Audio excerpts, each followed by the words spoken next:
Good morning students. Welcome to my YouTube channel basic concept of physics. Physics में हम लोग board की तैयारी को लेकर के ऑब्जेक्टिव क्वेश्चन का एक सीरीज शुरू कर दिए हैं, लेकिन कुछ स्टूडेंट का कमेंट आया है जो लोग 9th क्लास में या 11th क्लास में पढ़ रहे हैं कि कुछ बेसिक टॉपिक भी पैरेलल में चलते रहे। तो हम लोग उसी को ध्यान में रखते हुए सीरीज जो चलता ही रहेगा, बीच बीच में हम एक बेसिक जो टॉपिक है उस टॉपिक का भी लेक्चर लोग कुछ टॉपिक भी आगे की तरफ पढ़ते रहेंगे। ऑब्जेक्टिव सीरीज तो चलते ही रहेगा। तो उसी क्रम में फिजिक्स पार्ट 1 में जहां से हम लोग खत्म किए हैं, वेक्टर एंड स्केलर का चैप्टर से हम लोग खत्म किए हैं, उसके आगे आज हम लोग का जो टॉपिक है वह है average speed and average velocity, यानी कि औसत चाल और औसत वेग। तो हमारा आज का टॉपिक है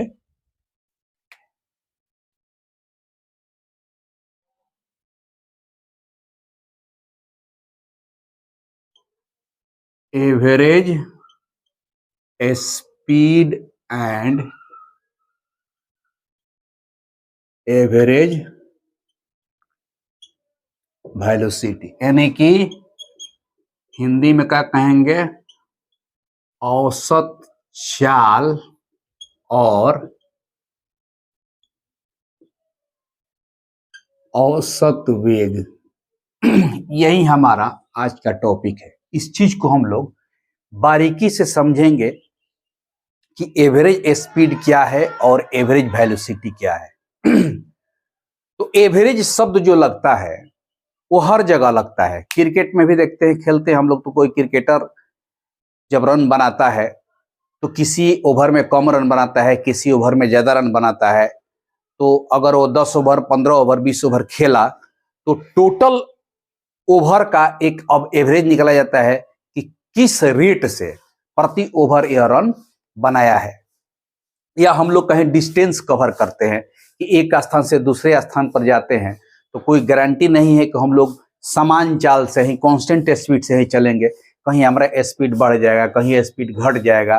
तो इस तरह से फाइनल पॉइंट, इनिशियल पॉइंट से फाइनल पॉइंट तक हम एक कॉमन वैल्यू निकालते हैं ताकि वो पता चले कि हम इसी स्पीड से वहां पर गए हैं। तो वो चीज होता है एवरेज। अब जिसे मान लीजिए, डायग्राम से समझिए, जैसे मान लीजिए कि हमारा कोई यात्रा शुरू करना है पॉइंट ए से, यहाँ पर है पॉइंट ए, और फाइनली हमारा पहुंचना है पॉइंट बी पर। तो ए से लेके बी तक यह कोई जरूरी नहीं है कि जिस स्पीड से यहां चलना प्रारंभ किए हैं उस स्पीड से यहां भी पहुंच जाएंगे, या थ्रू आउट जर्नी में हमारा स्पीड समान होगा। ऐसा नहीं हो सकता है। कहीं मान लीजिए कि रोड बहुत बढ़िया मिल गया, भीड़ कम है तो स्पीड बढ़ गया। कहीं मान लीजिए कि भीड़ भाड़ा का मिल गया तो वहां पर ब्रेक लगाएंगे तो स्पीड घट जाएगा। कहीं और आगे चले, रोड खराब मिल गया तो और स्पीड घट जाएगा। कहीं फिर रोड बढ़िया मिल गया तो और स्पीड बढ़ जाएगा। तो इस तरह से कभी कम, कभी अधिक, कभी कम, कभी अधिक स्पीड के साथ हम अपने प्रारंभिक बिंदु से अंतिम बिंदु तक पहुंच जाते हैं। तब आपसे पूछा जाएगा कि आप ए से बी तक पहुंचे हैं तो किस स्पीड से पहुंचे हैं, किस चाल से पहुंचे हैं। तो आपके पास कोई एक चाल नहीं है कि आप जवाब दीजिएगा, क्योंकि आप तो अलग अलग पीरियड में, जैसे मान लीजिए कि ए से, मान लीजिए कि यहां पर गए पी पर, हतना दूर, माने दूरी है आपका S1, ठीक है। इसको आप अलग स्पीड से चलाए। अब मान लीजिए कि फिर P से लेके Q तक जो दूरी आप S2 तय किए यहां पर, यह अलग स्पीड हो गया। बढ़ सकता है पहले के अपेक्षा या पहले के अपेक्षा घट सकता है। उसी तरह से मान लीजिए कि यहां पर आ गए, यह एक दूरी हो गया S3, फिर यहां ये दूरी हो गया S4। इस तरह से आप अलग अलग दूरी को अलग अलग चाल से या अलग अलग समय में, मान लीजिए कि यह इतना दूर है, भी इतना ही दूर है, यहाँ पर समय लग गया 10 मिनट, यहाँ पर लग गया 20 मिनट, इसका मतलब वहां पर स्पीड घट गया। तो कहता है कि आप प्रारंभिक बिंदु से अंतिम बिंदु पर पहुंचने में जब जब जितना दूरी अलग अलग स्पीड से तय किया, तो मान लीजिए कि ए से पी तक जो दूरी तय किया उसमें टाइम लग गया T1, इसमें टाइम लग गया T2, इसमें टाइम लग गया T3, इसमें टाइम लग गया T4, क्योंकि अलग अलग टाइम में दूरी तय किया है। तो एवरेज स्पीड की बात कहता है, एवरेज स्पीड का डिफिनीशन कहता है कि total distance by total time. तो टोटल डिस्टेंस तो ए से बी तक है, लेकिन ए से बी तक वह समान स्पीड से नहीं गया है, अलग अलग समय अंतराल में अलग अलग दूरी तय किया है। तो कहता है कि total distance covered by total time taken, यह जो है एवरेज स्पीड का बेसिक डिफिनीशन हो गया। यानी कि जब कोई वस्तु अलग अलग समय अंतराल में अलग अलग दूरी तय करती है, मैंने देखिए इसमें T1 में S1 दूरी तय किया, T2 में S2 तय किया, T3 में S3 तय किया, T4 में S4 तय किया, तो कहता है कि टोटल डिस्टेंस कवर्ड माने कि टोटल तय की गई दूरी और उसमें लगे टोटल टाइम का जो रेशियो होता है उसी को कहते हैं एवरेज स्पीड। यानी कि शॉर्टकट में भी को लेकर के ऊपर एगो पाई का निशान दे देंगे तो एवरेज कहलाएगा। अब इस फिगर के हिसाब से देखिए टोटल डिस्टेंस कितना हो गया, मान लीजिए पार्ट बाई पार्ट है तो S1 plus S2 plus S3 plus S4 इस फिगर के हिसाब से divided by T1 plus T2 plus T3 plus T4, ये टाइम हो गया। इसको और मैथमेटिकल भाषा में लिखना चाहेंगे तो क्या हो जाएगा, अब मान लीजिए कि कोई जरूरी नहीं है कि 4 ही होगा, 5 6 7 8 कितना हो सकता है, हम इसको यह समेशन का चिन्ह देकर लिख सकते हैं। कैसे, तो SI बटा TI, यहां लिखा था I बराबर 1 से लेके I बराबर N तक कहीं जा सकता है।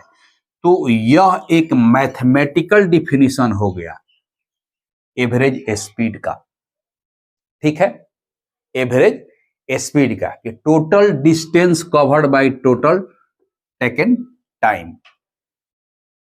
अब इसी चीज में अब यहां पर वेलोसिटी की जब बात आएगी, देखिए तो सेम चीज है, एवरेज वेलोसिटी।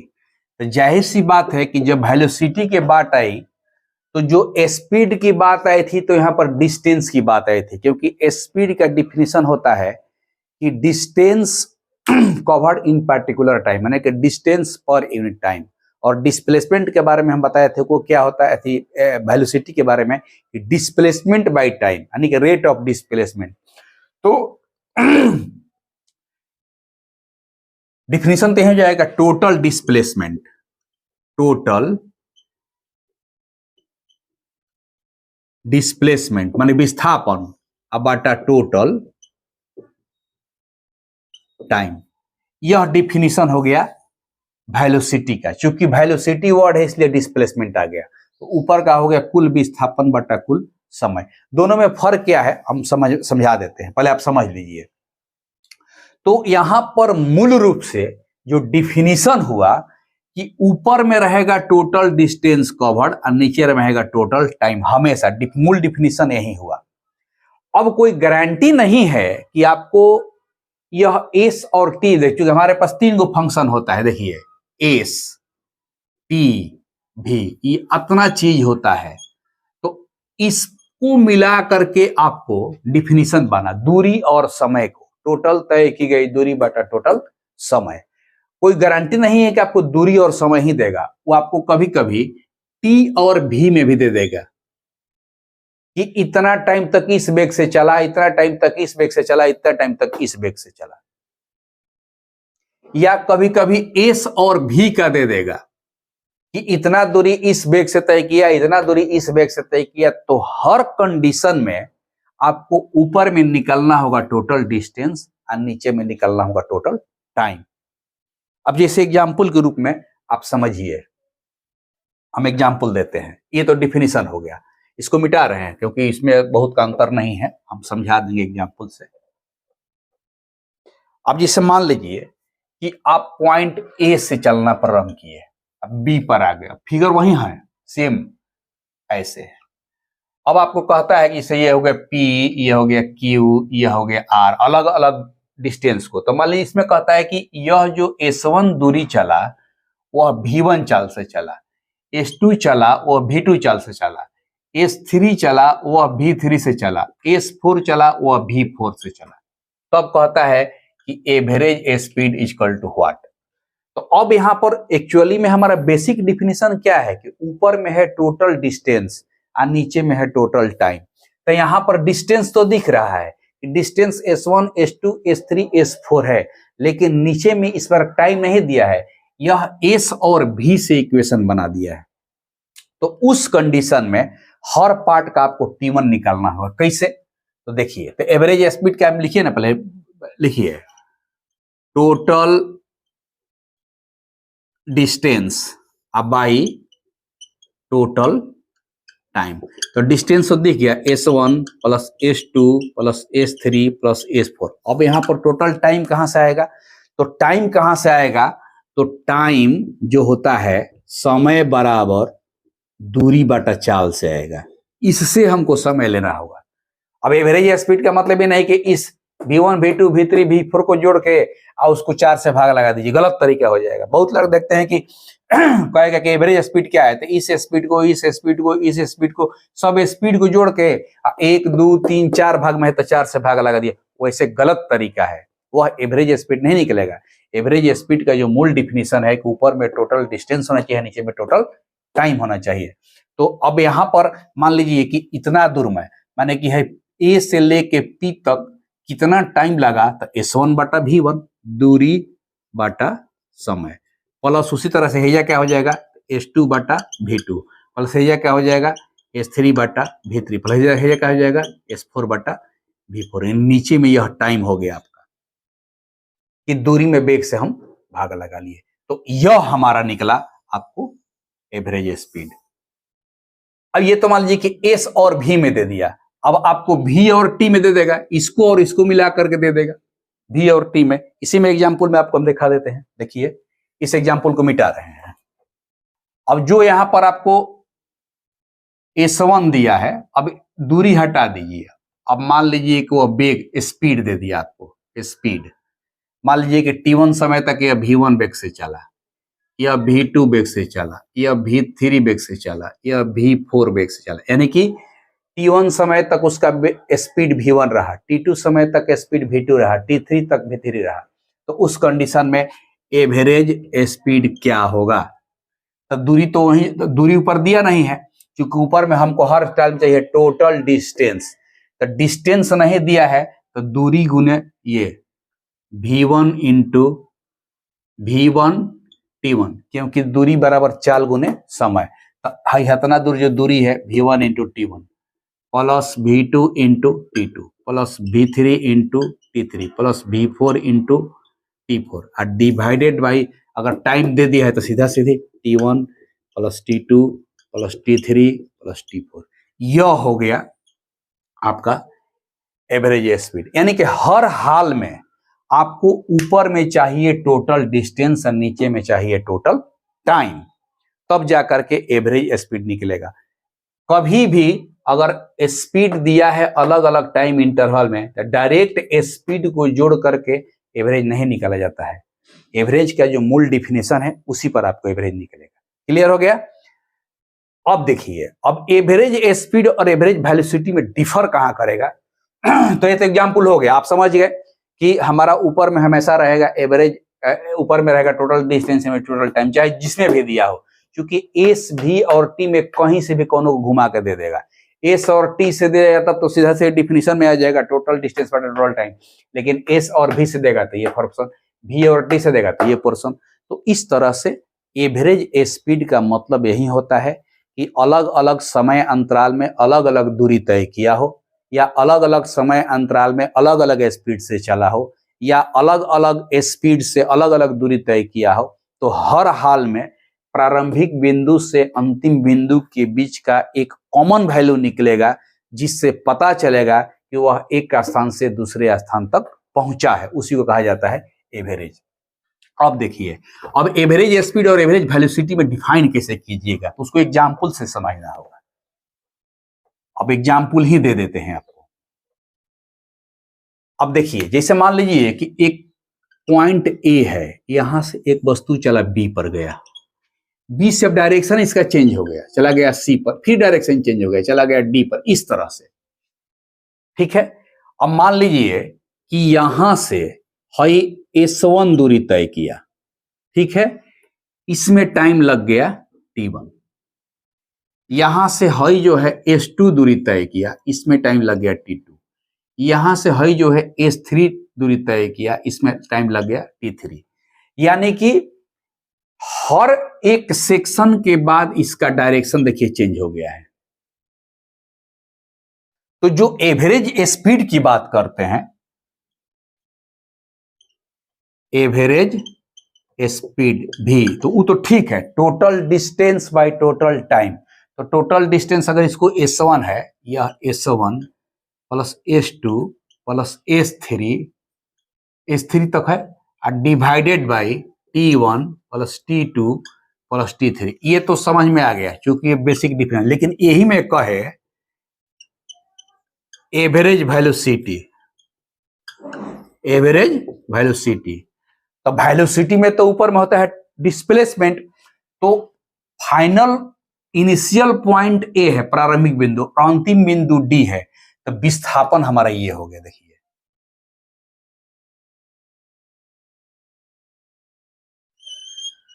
ये विस्थापन हो गया इस डायरेक्शन में। टाइम तो यही लगा T1 T2 T3, T1 T2 T3 माने कि T1 plus T2 plus T3 में यह वस्तु में विस्थापन हो गया ए से लेकर डी तक। तो उस कंडीशन में हम AD divided by T1 plus T2 plus T3, यह हो गया एवरेज वेलोसिटी, क्योंकि यह ऊपर में जो है आपका यह विस्थापन है। तो विस्थापन का वैल्यू लिख देंगे और नीचे में T1 plus T2 plus T3 लिख देंगे। क्योंकि एक सरल रेखा में अगर कोई वस्तु है, मतलब कि प्रारंभिक बिंदु ए है, अंतिम बिंदु बी है, दोनों एक ही सरल रेखा में है, तो उस कंडीशन में हम लोग पहले ही जान चुके हैं कि डिस्टेंस और डिस्प्लेसमेंट दोनों सेम होता है। तो उस कंडीशन में कब, जब प्रारंभिक बिंदु और अंतिम बिंदु एक ही सरल रेखा में हो, तो उस कंडीशन में विस्थापन और दूरी दोनों बराबर होता है, इसलिए average speed and average velocity दोनों आपस में बराबर हो। लेकिन जैसे ही डायरेक्शन चेंज करेगा, तो उस कंडीशन में आपका एवरेज वेलोसिटी जो है विस्थापन में टोटल टाइम से भाग लग जाएगा, और जो एवरेज स्पीड है, मूल डिफिनेशन है total distance by total time से भाग लग जाएगा। तो इस तरह से एवरेज वेलोसिटी और एवरेज स्पीड में डिफर कर सकते हैं। अगर यही वस्तु डी पर न रुक करके फिर लौट करके ए पर चल आता, तो विस्थापन तो शून्य हो जाता, तो एवरेज वेलोसिटी शून्य हो जाता, लेकिन डिस्टेंस उसमें और जुट जाता। तो एवरेज वेलोसिटी कभी शून्य हो सकता है, लेकिन एवरेज स्पीड कभी शून्य नहीं हो सकता। जस्ट लाइक वेलोसिटी और स्पीड की जो बात कॉन्सेप्ट था, वह कॉन्सेप्ट इसमें आएगा। तो इस तरह से एवरेज वेलोसिटी और एवरेज स्पीड का यह बेसिक कॉन्सेप्ट है। अब मान लीजिए कि एवरेज वेलोसिटी एवरेज स्पीड से एक कॉन्सेप्ट सीख गए, तो अब इस पर कुछ कुछ न्यूमेरिकल रहेगा, तो न्यूमेरिकल से आपका कॉन्सेप्ट क्लियर हो जाएगा। जैसे देखिए, वो हम छोटा सा न्यूमेरिकल बता रहे हैं। जैसे मान लीजिए कि कोई वस्तु ए पर है, ए से चला, अब बी पर गया, ठीक है, यहां से यह डिस्टेंस बी पर गया, तो कहता है कि जो जाने का स्पीड है v1, वह मान लीजिए एक है 20 मीटर पर सेकेंड, और यहां से वह फिर लौट रहा है, आने का स्पीड v2 जो है वह है 30 मीटर पर सेकेंड। यानी कहता है कि एक वस्तु अपने प्रारंभिक बिंदु ए से v1 स्पीड 20 मीटर पर सेकेंड से गया, अब फिर v2 स्पीड 30 मीटर पर सेकेंड से वापस चला आया इस पॉइंट पर, तो कहता है कि एवरेज स्पीड क्या होगा। तो अब यहां पर हम देख रहे हैं कि अगर यहां से यहां तक का टोटल डिस्टेंस x है, x, तो वस्तु को a से b पर जाने या b से a पर आने में टोटल डिस्टेंस मेन फॉर्मूला ही रहेगा, अब टोटल टाइम, ठीक है। तो टोटल डिस्टेंस क्या है, तो a से लेके b तक है, जिसको x मान लिए हैं, तो x प्लस बी से ए पर आया तो फिर एक्स गया, तो एक्स डिवाइडेड बाई, अब यहाँ टाइम नहीं दिया है, तो टाइम नहीं दिया तो वेलोसिटी और डिस्टेंस का कॉन्सेप्ट आ गया, तो यहाँ पर पहला टाइम क्या हो जाएगा, तो डिस्टेंस बाई v1 प्लस फिर डिस्टेंस बाई v2, बस हो गया। अब इसी का वैल्यू रख देंगे, तो ऊपर में x x हो गया 2x, नीचे में क्या हो जाएगा, तो x बाई गिचाने वाला है 20 प्लस x बाई 30, इसको जोड़ दीजिए, 2x डिवाइडेड बाई 30 है, 20 का लघुत्तम कितना हो जाएगा, 60 हो जाएगा, तो 20 ती आई 3x प्लस 30 दूनी 2x, तो 2x गुना 60 ऊपर चला जाएगा, डिवाइडेड बाई 3 दो 5x, देखिए x से x कट गया, 5 से यह कट गया, 12 50, देखिए 12 दूनी 24, यानी कि आंसर हो गया 24 मीटर पर सेकेंड। यानी कि टोटल जर्नी में कहां से कहां, A से B तक जाने और B से A तक आने में जो टोटल जर्नी का फाइनल स्पीड है उसका एवरेज हो गया 24 मीटर पर सेकेंड, यानी कि जाने और आने का टोटल कॉमन स्पीड निकल गया 24 मीटर पर सेकेंड। तो इस तरह से ऑब्जेक्टिव में आपको क्वेश्चन पूछते रहता है, ठीक है।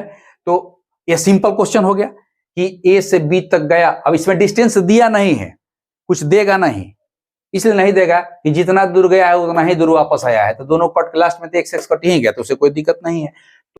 एक क्वेश्चन और देते हैं एग्जाम्पल के रूप में,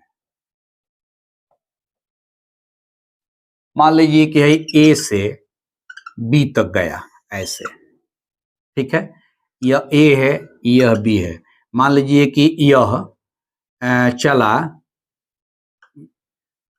v1 बराबर मान लीजिए चला 10 मीटर पर सेकेंड से, कितना दूर चला, तो मान लीजिए ये चला 8 मीटर ऐसे, यहीं से अब सीधे नॉर्थ में हो गया, यह इधर चल दिया, मान लीजिए कि यहां पर गया B से C पर गया, ठीक है, स्पीड सेम रखा, मान लीजिए कि स्पीड सेम रखा, v1 बराबर ही भी 10 मीटर पर सेकेंड, ठीक है, लेकिन ये चला 6 मीटर, यानी कि A से B तक गया, यहां से ठीक 90 डिग्री पर टर्न कर गया, यानी कि कोई वस्तु माने समझिए कि सीधे पूरब की तरफ ऐसे चल रहा है, तो पूरब की तरफ चल रहा है 10 मीटर प्रति सेकंड के वेग से, और 8 मीटर चलने के बाद ठीक उत्तर के तरफ बढ़ गया, उसी स्पीड से चलते हुए 6 मीटर चला। तब कहता है दोनों क्वेश्चन, तब निकालिए आपका एवरेज स्पीड, एवरेज वेलोसिटी, दोनों कार्य निकालने के, अब दोनों में क्या होगा, तो एवरेज स्पीड क्या होगा, एवरेज वेलोसिटी है, तो पहले स्पीड निकालिए, देखिए तो देखिए पहले ये निकाल रहे हैं एवरेज स्पीड, तो टोटल डिस्टेंस, तो टोटल डिस्टेंस कितना है A B plus B C divided by time नहीं दिया है, देखिए टाइम नहीं दिया है, तो डिस्टेंस और वेलोसिटी दिया है, तो डिस्टेंस टोटल टाइम लिख दीजिए, टोटल टाइम, तो A B 8 plus B C 6, अब बटा टाइम नहीं दिया है तो डिस्टेंस बाई टाइम लिख देंगे, 8/10 प्लस 6/10, अब इसी को सोल्व कर दीजिए, तो 8 6 ऊपर में 14 हो गया, नीचे में एलसीएम 10 है, तो 8 6 14/10, यानी कि 14/14 गुने हो गया 10 कट गया, यानी कितना आ गया 10 मीटर पर सेकेंड। यह आपका आंसर हो गया एवरेज स्पीड का। अब वेलोसिटी की जब बात आएगी तो यहाँ डिस्प्लेसमेंट की बात आएगी, यानी कितना हो जाएगा टोटल डिस्प्लेसमेंट, टोटल डिस्प्लेसमेंट माने विस्थापन बटा टोटल टाइम। अब यहाँ पर ऐसे कर दीजिए, यहाँ देखिए अब डिस्प्लेसमेंट कितना होगा, तो डिस्प्लेसमेंट तो ये लेंगे क्योंकि प्रारंभिक बिंदु से अंतिम बिंदु के बीच की जो सरल रेखीय दूरी होती है उसी को डिस्प्लेसमेंट कहेगा। डिस्प्लेसमेंट ये हो गया।